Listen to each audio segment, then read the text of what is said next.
السلام علیکم ورحمۃ اللہ۔ تو رمضان اسپیشل سیریز میں آج میں کروں گی سورۃ رحمان کی آیت نمبر 21 سے 25، اور اس میں پچھلی آیتوں میں ہم نے دیکھا تھا کہ مرج البحرین یلتقیان بینہما برزخ لا یبغیان، تو دو طرح کے پانی کا ذکر تھا کہ جو آپس جن کے درمیان میں ایک برزخ ہے، ایک پارٹیشن ہے، ٹھیک ہے۔ تو اب اس کے بعد آج کی جو آیتیں ہیں اس کے اندر بیسیکلی اس پانی سے ریلیٹڈ ہی ہے کہ ایک تو اس کے اندر موتی ہیں، ان کے بارے میں آیت ہے، اور ایک جہازوں کے جو سمندری جہاز ہوتے ہیں ان کے بارے میں، اور دو دفعہ تو فبأي آلاء، تین دفعہ بلکہ یہی ریپیٹ ہو رہی ہے۔ تو بہت ہی آسان ہے آج کی آیتیں بھی یاد کرنے کے لیے، تو یہ دیکھ لیں، اب آگے دیکھ لیتے ہیں کہ ان دونوں نعمتوں کے بارے میں بتا کے فبأي آلاء ربكما تكذبان،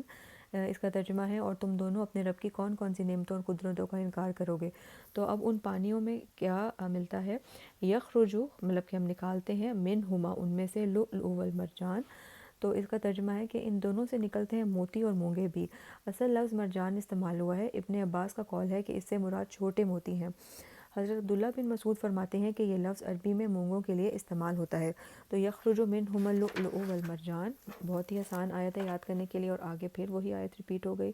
فبأي آلاء ربكما تكذبان، تو تم دونوں اپنے رب کی کون کون سی نعمتوں اور قدرتوں کا انکار کرو گے۔ تو ان موتیوں اور مونگوں کے بعد جو اگلی آیت ہے وہ ہے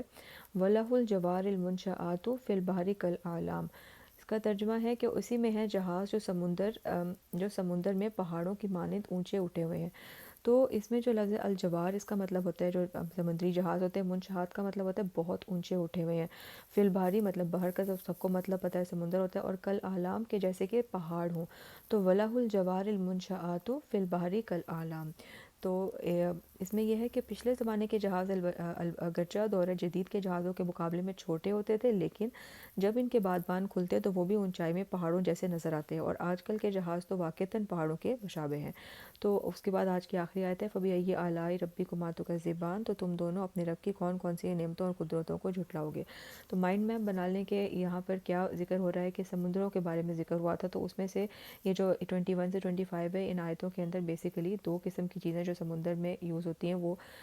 ڈسکرائبڈ ہیں، کہ یخرج منہما اللؤلؤ والمرجان، کہ ہم اس میں سے جو ہے وہ موتی نکالتے ہیں، فبأي آلاء ربكما تكذبان، اور اس کے بعد وَلَهُ الْجَوَارِ، اور اس میں جو ہے یہ جوار یعنی کہ کشتی جو جہاز ہوتے ہیں منشآت جو بہت اونچے ہوتے ہیں، فی البحر کالأعلام، پہاڑوں کی مانند، فبأي آلاء ربكما تكذبان۔ تو سمجھ گئے، ان 5 آیتوں کو ضرور آج یاد کر لیں، اور انشاءاللہ اگلی نماز میں سورت کو شروع سے لے کر 25 آیتیں جو ہیں وہ ضرور پڑھیں، اور چلتے پھرتے بھی ان کو پڑھتے رہیں تاکہ انشاءاللہ ریوائز ہوتے رہیں۔ تو یہ تھی آج کی ویڈیو، فی امان اللہ۔